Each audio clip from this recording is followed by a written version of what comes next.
Han pasado más de 500 días desde el atentado terrorista del 7 de octubre de 2023 de Hamás.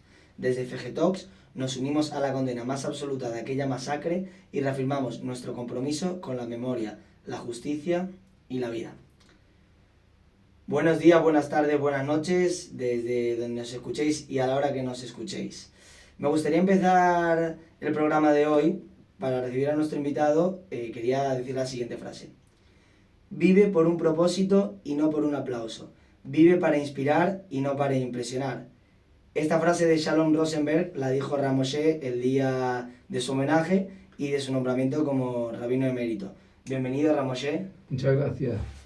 Bueno, antes de empezar con las preguntas, agradecerle desde FEGE, desde Radio Sefarad también, que venga con nosotros. Para nosotros es una ilusión increíble que usted, que ha formado parte de la vida de casi todos los jóvenes, esté hoy aquí con nosotros. Muchas gracias por la invitación.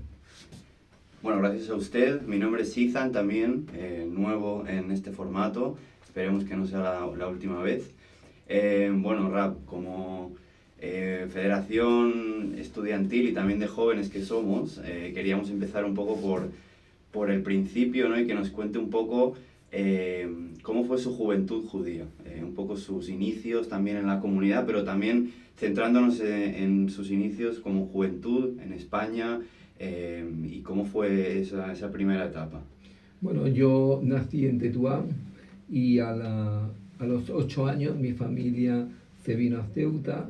Yo justo nací el año de la independencia de las colonias españolas en Marruecos, en 1956, y ya la situación económica pues ya se deterioró mucho en Marruecos, y mis padres pues ya empezaron a pensar en abandonar Tetuán y se vinieron a Ceuta. Mi padre montó un negocio en Ceuta y vinimos a Ceuta. Yo tenía 8 años y comencé a estudiar en el instituto. Luego, por otra parte, participaba de lleno en las actividades de la comunidad, Talmud Torah, y también las actividades que la comunidad organizaba.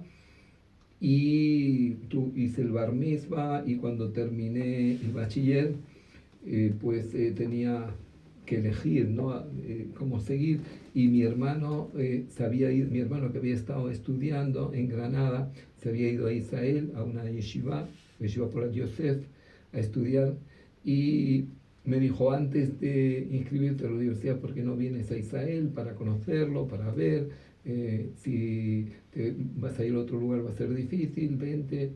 Y me animó a ir, y la verdad que llegué a la yeshiva en Porat Yosef, y ahí empecé a estudiar, me formé, y luego pues ya empecé después de unos años en la yeshiva, empecé un curso para enseñanza, es decir, para poder enseñar en colegios, lo que se llama una midrashá, un centro de estudios que te permite enseñar en institutos. Y estuve 3 años estudiando ahí, y luego me casé y tuve la oportunidad de recibir una beca de Keren Rothschild. Keren Rothschild en ese momento daban becas para personas que estuvieran con la voluntad de estudiar Rabbanut, estudiar Shejitá, Milá, Sofrut, divorcios, y era una beca bastante buena la que ellos daban, pero a cambio te exigían estar 4 años estudiando, pero a cambio tenías que ir a una comunidad después, cuando terminas 2 años de servir a una comunidad.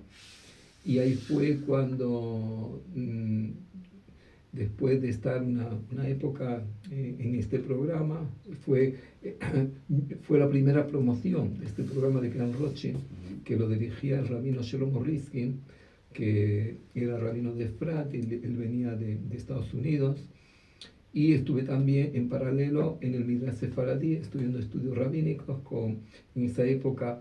El que dirigía el proyecto del programa rabínico era el hijo de Rav Ovadia Yosef, el Jajam Yaakov Yosef, y estuve estudiando, y cuando justo me encontré ahí en el Midrash Sefaradí colindaba con el centro sefaradí, con el centro sefaradí de Jerusalén, y Rabbi Baruch Garzón era el que llevaba, digamos, la dirección de este centro sefaradí que hacían actividades para jóvenes que venían de todo el mundo. Y el rabino Garzón, él venía a rezar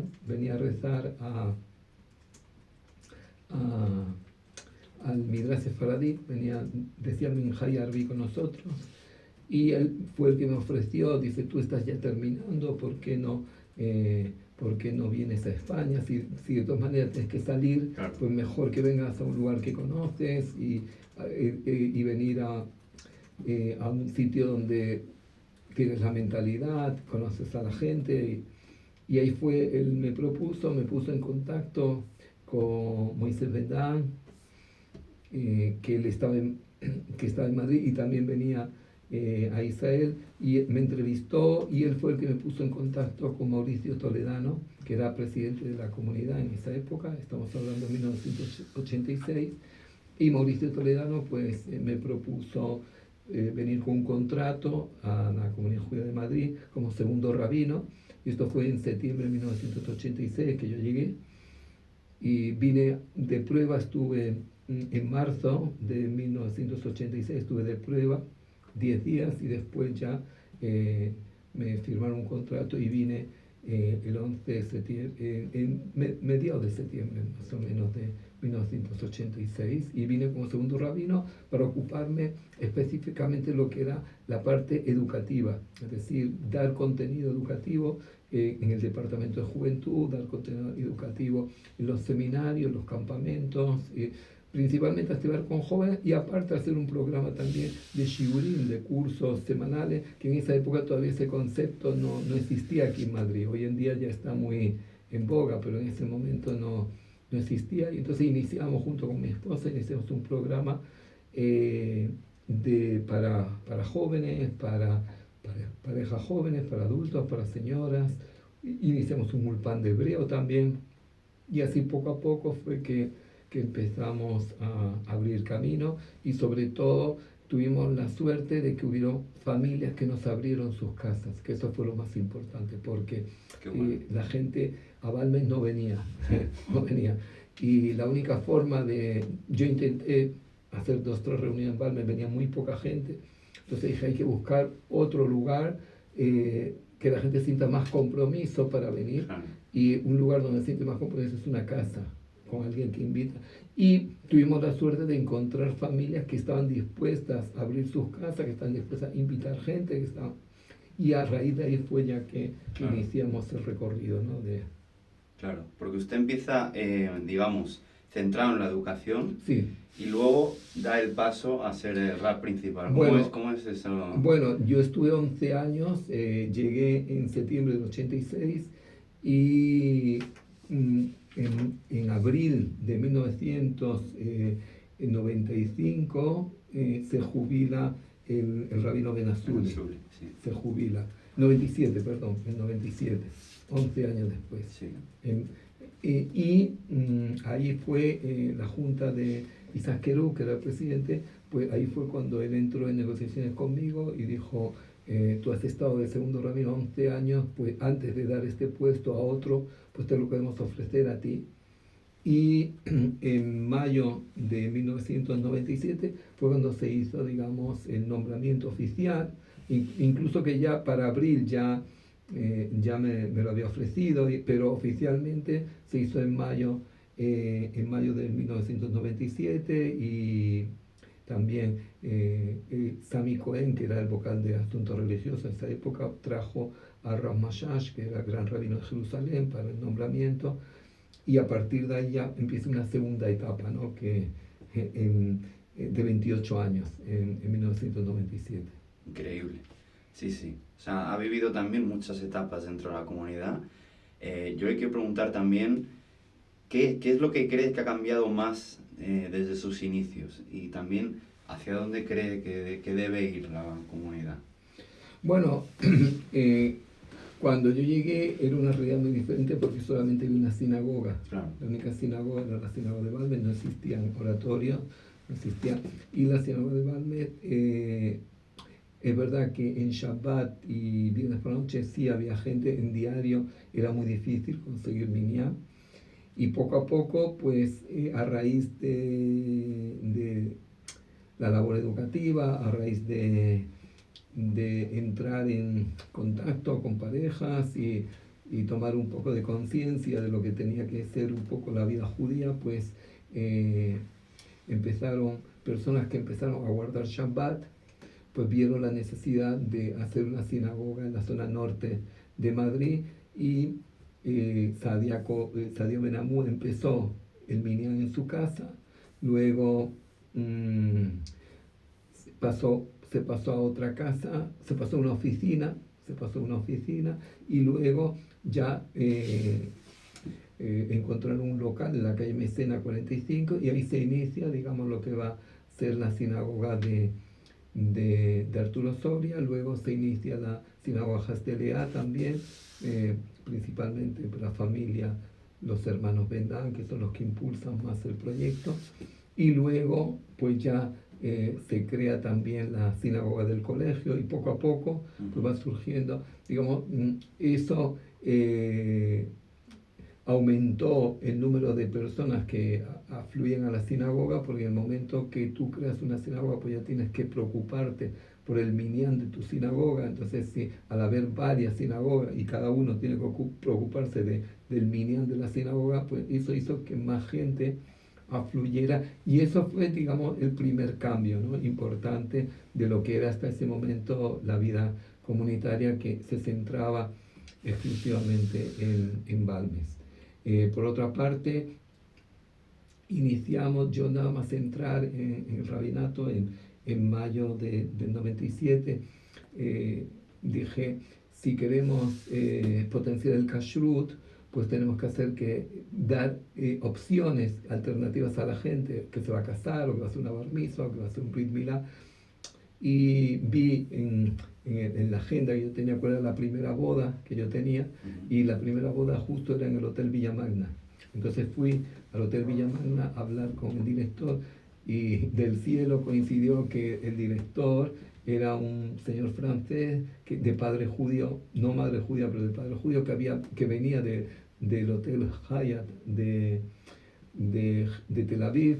Y entonces él dijo, sí, yo conozco lo que es el kashrut, y claro, yo quiero fomentarlo. Y él invirtió, compró vajilla, compró horno, dejó una parte de la cocina cerrada. Entonces ya empezamos ya a hacer fiestas en el verano. Cuando vimos que ya el Villa Magna ya era un lugar demasiado conocido, la gente quería cambiar, pues se hizo un acuerdo con el Hotel Palace. Posteriormente se hizo y aquí colaboró también Sami Cohen, que era el vocal de Asuntos Religiosos. Él tenía un contexto en el Hotel Palace, luego hicimos un acuerdo con el Hotel Intercontinental, luego con el Miguel Ángel, y eso posibilitó que el kashrut local se fomentara. Y también iniciamos lo que era desarrollar el kashrut industrial. Llegamos a un acuerdo con la Rabbanut de Israel, con la OIU, y comenzamos a trabajar. En 1998, cuando al final de año tenemos 3 fábricas, y hoy afortunadamente hemos conseguido en kashrut industrial tener más de 190 fábricas, que es hoy en día una de las fuentes más importantes de ingreso que tiene la comunidad. Pero yo siempre, como objetivo y como eje, siempre he visto en la educación, digamos, la labor más importante. Si no trabaja en la educación, por más kashrut que tenga, por más locales que tenga, ¿quién te va a venir a consumir el kashrut, o quién te va a venir a...? Entonces, ahí está, en la educación está. Yo siempre digo que si tú quieres ver cuáles son las comunidades más brillantes, son las comunidades que tienen un sistema educativo y que tienen unos educadores más brillantes también. Rab, yo le quería preguntar, ha contado una evolución exponencial prácticamente de esta comunidad a lo largo prácticamente desde que nací yo nací en el 98, usted llega a la principal en el 97. Bueno, hice el Brit Milá también. Es verdad, así es. Durante todos estos años, si pudiera volver a algún momento especial, ¿cuál sería? Bueno, ¿qué es lo que pasa? Comunidades pequeñas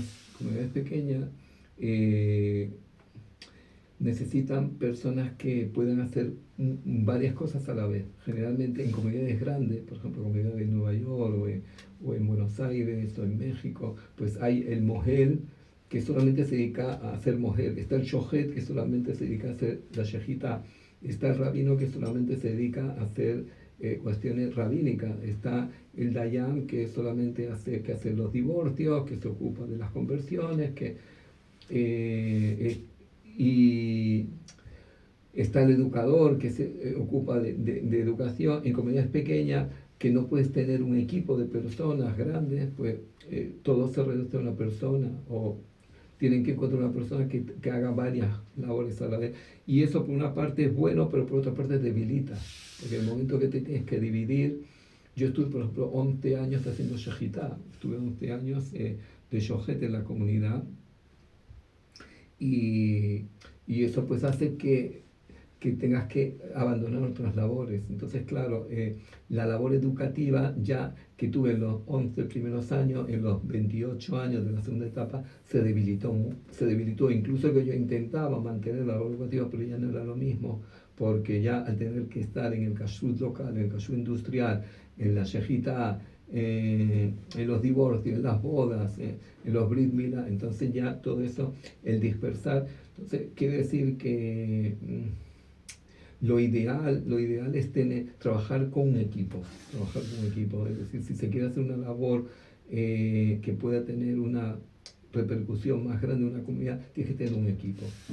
Por ejemplo, en Argentina, yo hablaba con el Rab Saca, que él tiene una institución menorá que trabaja mucho con jóvenes y actividades, y él tiene 6 educadores con él trabajando en este proyecto. Entonces, claro, de esa forma puedes tener una proyección mucho más importante. Sí, yo pensé que iba a elegir de momento especial mi Brit Milá, pero no, entiendo que para usted es la educación, y Sí. yo creo que estoy muy de acuerdo con usted, es fundamental.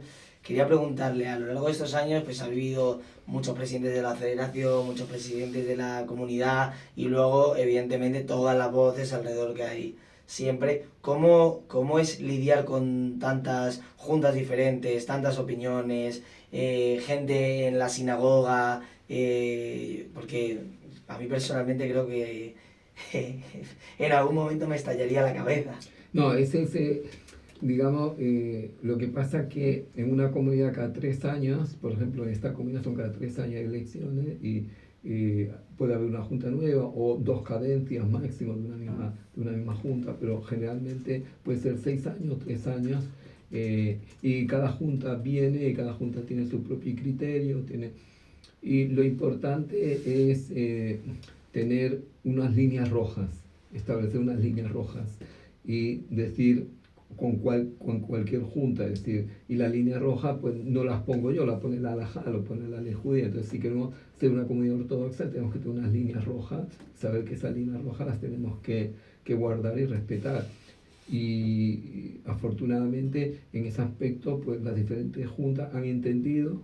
Es verdad que hay personas que han sido más liberales, otras personas más conservadoras, otras personas más religiosas, pero siempre hemos tenido juntas que han sabido, digamos, respetar las líneas rojas. Eso es lo importante. En el momento que ya esa línea roja se rompe, pues ya tienes que dejar la comunidad. Dejando el tema de la comunidad, digamos, de la parte adulta a un lado, ¿cuál cree, nosotros que somos, bueno, el CEO de la FEGE, yo el vicepresidente, cuál cree que debe ser la función de los jóvenes judíos aquí en España que vivimos en la comunidad? Bueno, los jóvenes tendrían que ser los líderes del futuro. Entonces quiere decir que una comunidad, una de las instituciones más importantes de la comunidad es el colegio, y el colegio tendría que ser la cantera que alimente todas las organizaciones comunitarias.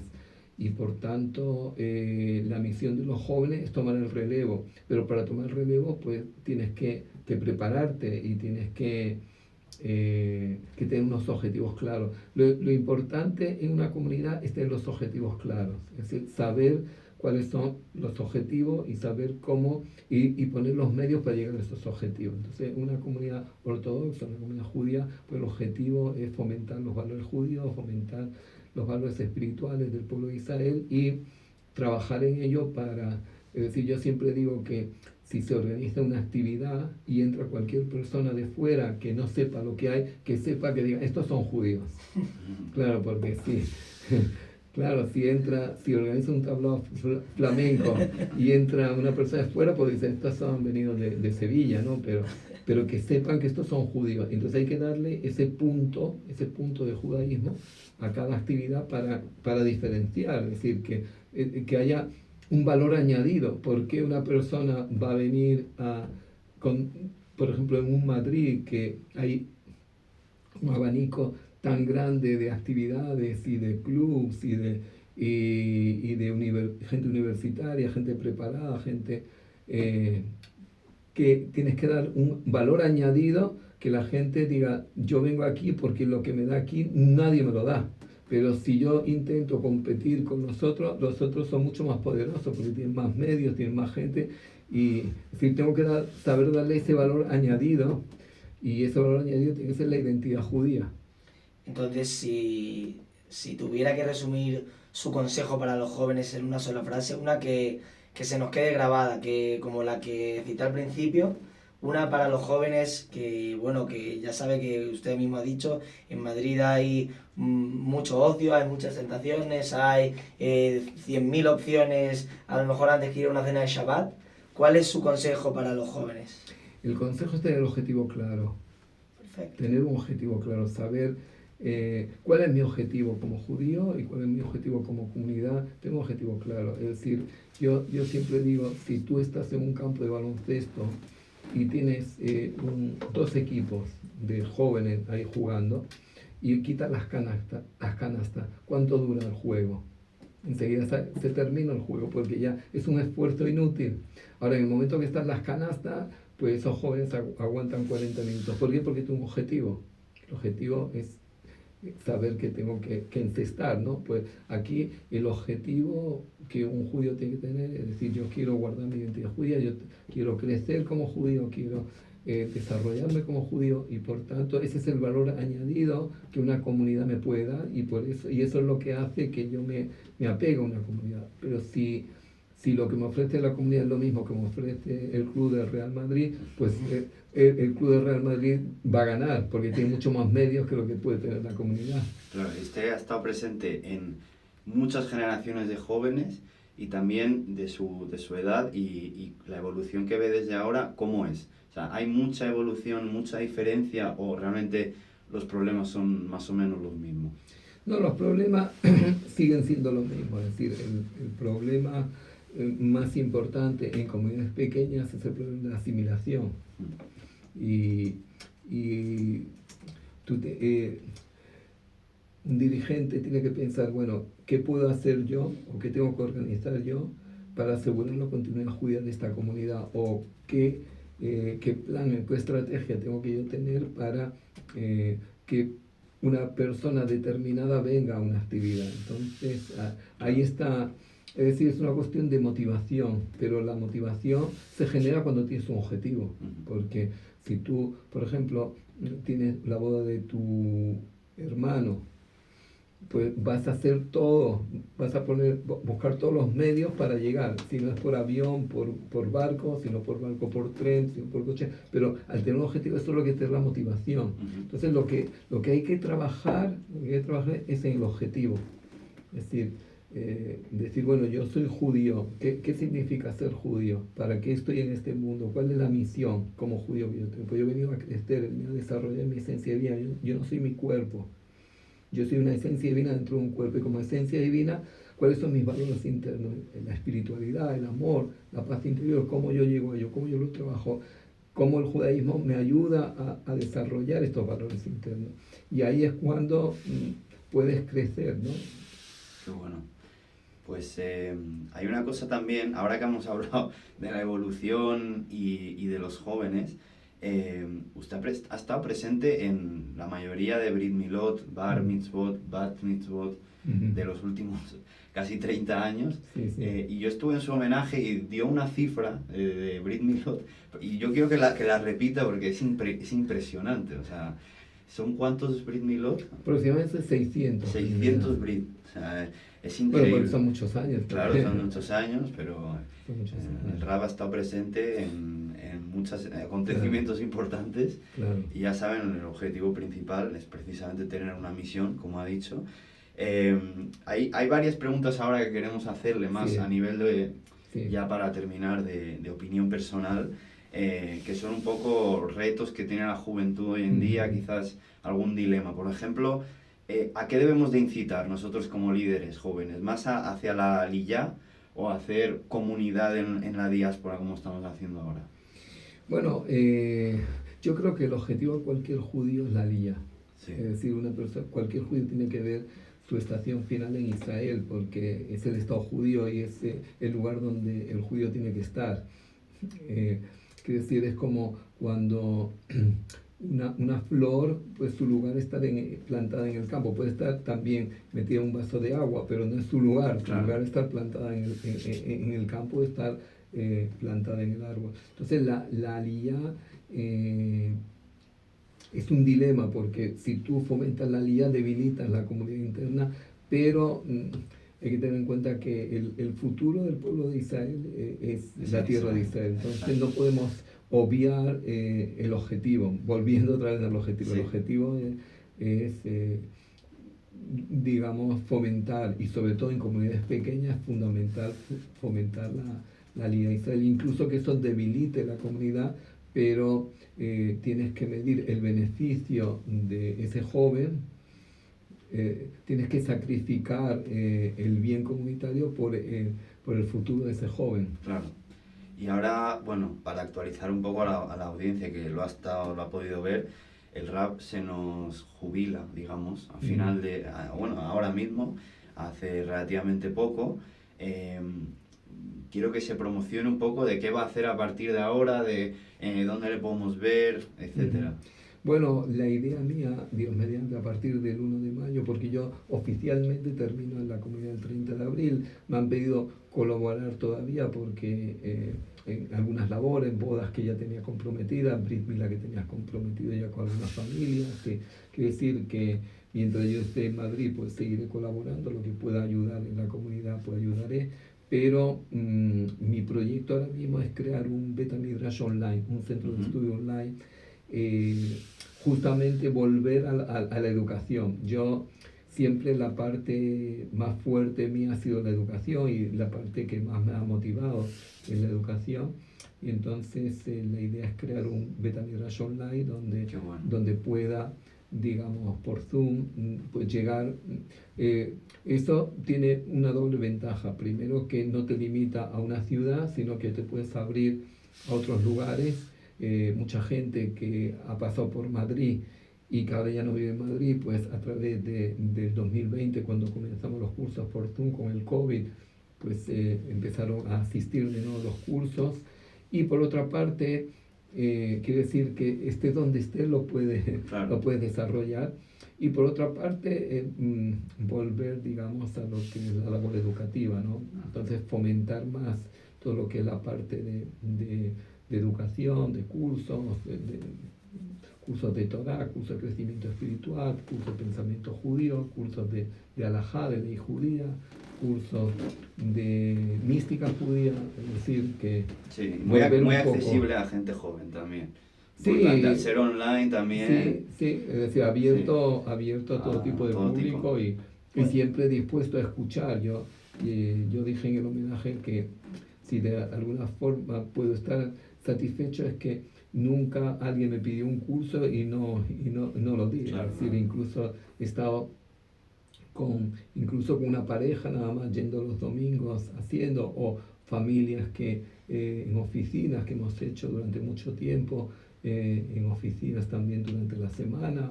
Quiero decir que siempre tener esa apertura de facilitar a cualquier familia o cualquier grupo, o cualquier, de cuando se ha querido hacer un curso, incluso también en Ora y Eladín, cuando Rabbi Baruch Garzón hizo Aliyah Israel, que era el rabino de esa sinagoga, y me pidieron que si yo pudiera ayudar desde 2003 a 2020, durante 7 años estuve yendo todos los Shabbat con el esfuerzo que eso conllevaba de ir a pie y volver a pie, más de 1 hora, pero digamos que siempre he visto en la labor educativa como la finalidad principal y por eso esta tercera etapa es como volver a la primera. Claro, muy bueno.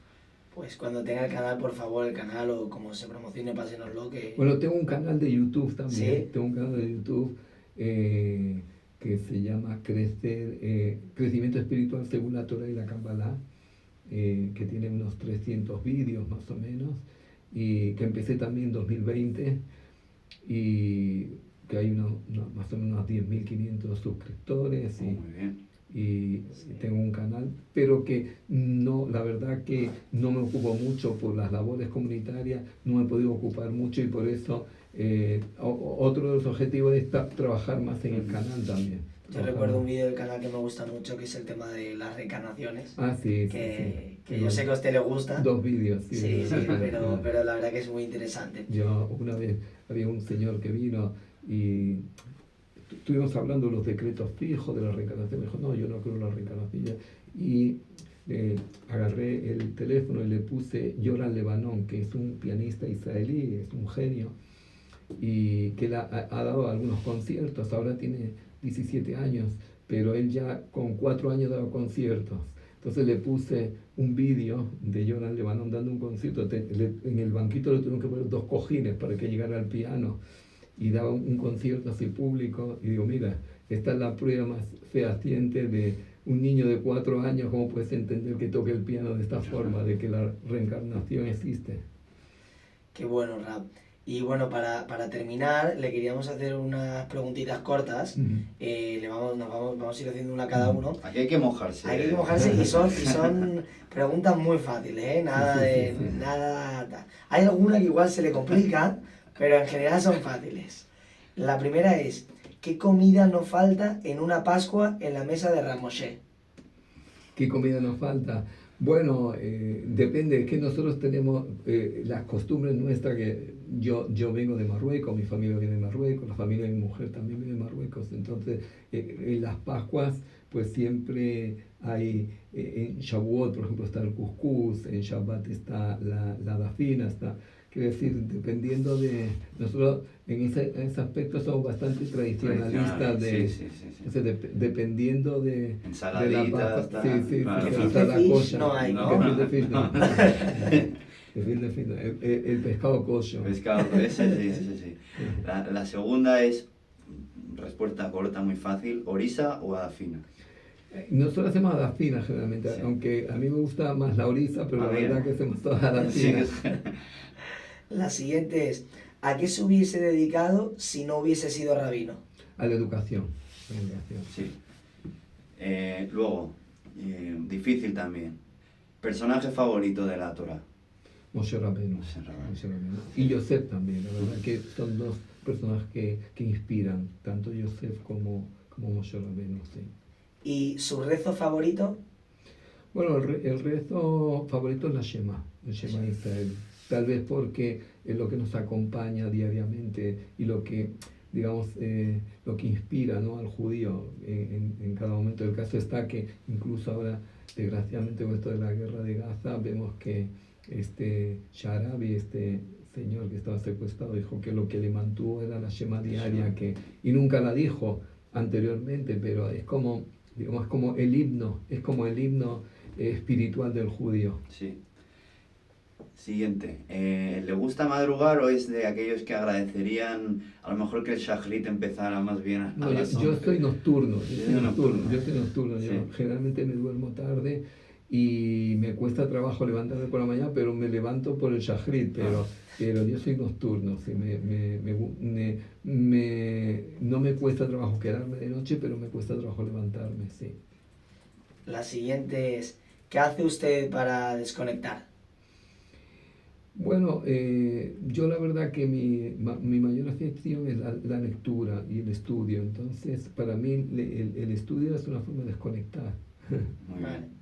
Y luego la última que queremos hacer es un personaje judío que elija usted, puede ser reciente o muy antiguo, la época de la Torá, eh, con la que pasaría una cena o una noche de Purim o que le gustaría conocer.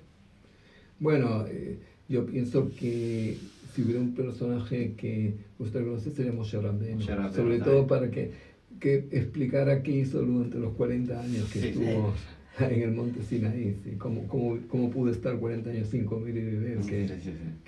qué vivencia estuvo ahí, ¿no? Yo creo que... Muy bien.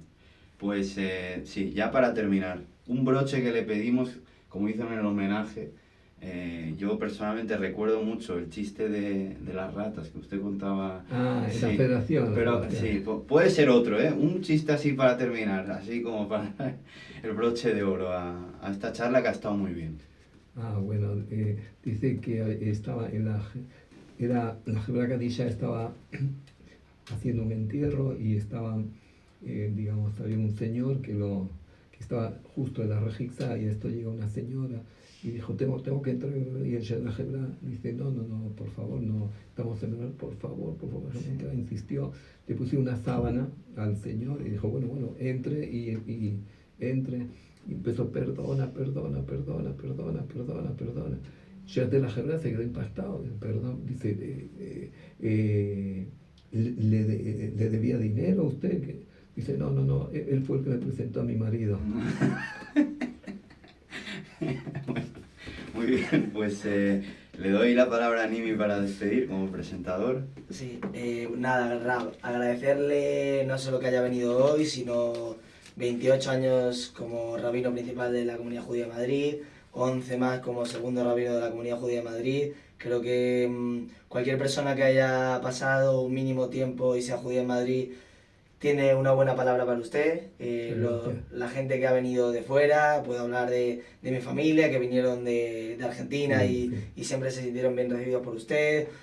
Puedo hablar de familias que han venido a Madrid, que usted siempre les ha tendido la mano, les ha abierto la puerta, les ha recibido. Así que en nombre de la FEGE y de los jóvenes y en general yo creo que de los judíos de Madrid, agradecerle eternamente su labor. Quisiera terminar con una anécdota Sí. curiosa que me ocurrió. Vino un señor justo de Argentina que trabajaba en una pizzería aquí en Madrid, y hace bastantes años, estamos hablando ahora ya 20 años más o menos, y vino y me dijo, mira, que yo quiero morir como judío. Entonces, a mí nadie me conoce aquí, yo no soy miembro de la comunidad, y me gustaría dejar una carta, una especie de testamento para que cuando me muera me enterren como judío. Entonces le dije yo, digo, mira, está muy bien, morir como judío está muy bien, pero más importante que morir como judío es vivir como judío. Entonces, hazte miembro de la comunidad, vente a las actividades. Y justo en ese momento me llamaron que era la hora de Arbit. Y le dije, mira, si quiere, entre a Arbit y después seguimos hablando. No, yo no sé rezar. No, siéntate, no. Entramos en Arbit. Le di un libro traducido. Le digo, mira, tú lee esta oración y olvídate porque va muy rápido y tú no estás habituado. Olvídate y lee esta oración. Y empezó a llorar. Cuando terminó lo veo llorando. Y digo, ¿estás bien? Sí, la verdad que me he emocionado. Dice, ya tengo más de 40 años, desde mi bar mitzvah que no he ido a una sinagoga, la verdad que me quedo muy impresionado. Y le invité a que viniera a los cursos, empezó a venir a los cursos. Y después él me dijo, la verdad que ya no puedo seguir en la pizzería porque tengo que trabajar el Shabbat, tengo que trabajar Rosh Hashanah, Kippur, me obligan todos los días, no me dan vacaciones y me quiero ir a Israel. Y dije, muy bien. Y me quiero ir a Israel y quiero irme a una yeshiva. Entonces hablé con una yeshiva en Israel para arreglarme y viajó a una yeshiva. Y me dijo, lo único que yo no conozco a nadie en Israel, le di el teléfono a mis suegros, digo, ponte en contacto con ellos, yo lo voy a llamar y para que puedas tener una familia donde puedas visitar. Y él fue a la yeshiva, empezó a estudiar en la yeshiva y estudió para escriba. Y empezó a escribir mesuzot, empezó a escribir tefilín, empezó a escribir Sifre Torah, empezó a ir a casa de mi suegra y ya perdí el contacto con él. Él se casó, luego se casó ahí en Israel y ya perdí el contacto con él. Pasaron varios años y él tuvo una enfermedad, tuvo un cáncer y murió ahí en Israel. Después de un tiempo falleció mi suegra, y yo viajé para los Shiva, porque falleció el día de Purim y falleció repentinamente, entonces no pudimos viajar al entierro porque ahí en Israel entierran el mismo día. Mi mujer viajó al día siguiente y yo viajé para los Shiva. Y la mañana de los Shiva subimos al cementerio para ir a la tumba donde estaba enterrada mi suegra, que no había tenido la oportunidad de estar en el entierro. Digo, bueno, le pedí a mi cuñado ir con él, que me acompañara para hacer unos sanos. Y llego ahí al cementerio en Sanedrio Murjevet, no en Sanedrio, en Givat Shaul, el cementerio está en Jerusalén, en Givat Shaul, y está mi suegra, y veo al lado una tumba, pone Jorge Israel, nacido en Argentina, y le digo a mi cuñado, pero este Jorge Israel, dice, sí, este Jorge Israel que tú mandaste a Israel a estudiar, y estaba enterrado al lado de mi suegra. Lo que es el cementerio de Givat Shaul tiene más de 8 plantas y es un cementerio que hay miles de tumbas y que se venga a enterrar justo al lado. Y ahí tú no eliges, ahí donde te ponen, ahí tú no puedes elegir el sitio donde te ponen. Y estaba ahí al lado y se enterró al lado. Increíble. Increíble, pues nada, muchas gracias a todos los oyentes y esperemos que todo lo que le han escuchado, alguna palabra suya a lo largo de todos estos años, la lleven siempre en el recuerdo y siempre tengamos, como usted dijo, los objetivos claros. Muchas gracias por la invitación y que ojalá que podamos seguir en contacto. Muchas Amén. gracias. Muchas gracias. Muchas gracias, Raúl.